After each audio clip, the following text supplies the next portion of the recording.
ఒక ఒక కంటెస్టెంట్ తోటి ఏదో ఒక స్లిప్ అయి మాట్లాడింది. ఇంకా నేను అగ్రెసివ్ అవటం మొదలుపెట్టిన తర్వాత నాకు అప్పుడు వచ్చిన ఆలోచన ఏంటో తెలుసా,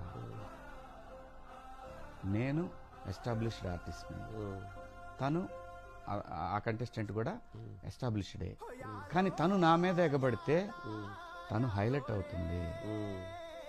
నేను ఎందుకు ఇవ్వాలి అంత సీను? నువ్వు ఎంతనా మాట్లాడుకో, అంత స్పేస్ ఇవ్వకూడదు అనుకున్నా. నేను మాట్లాడను, ఇది నా క్యారెక్టర్, నీకు నాకు తేడా ఉండదు, నిన్న అనుకో. అక్కడ మొదలైందండి నాలో పేషెన్సీ గురించి ఆలోచిస్తాను. చిత్త ప్రజ్ఞత అంటారు. ఎస్, నేను పేషెన్సీగానే సార్ 10 సంవత్సరాలు మీ అందరూ తెలుసు, ఎక్కడా కూడా పాలిటిక్స్ గురించి మాట్లాడినా నా లైన్ దాటి మాట్లాడాలి. నేను బూతులు మాట్లాడలే ఏనాడు ఎవరితోటి కూడా. ఆర్గ్యుమెంట్ అనేది పాయింట్ మీద నా ఆర్గ్యుమెంట్ పర్సనల్ గా నేను ఎప్పుడు పర్సనల్ గా వెళ్ళాలా. సో నా క్యారెక్టర్ ఎప్పుడు కూడా నేను మార్చుకోవాలి అక్కడ పోయినా కానీ.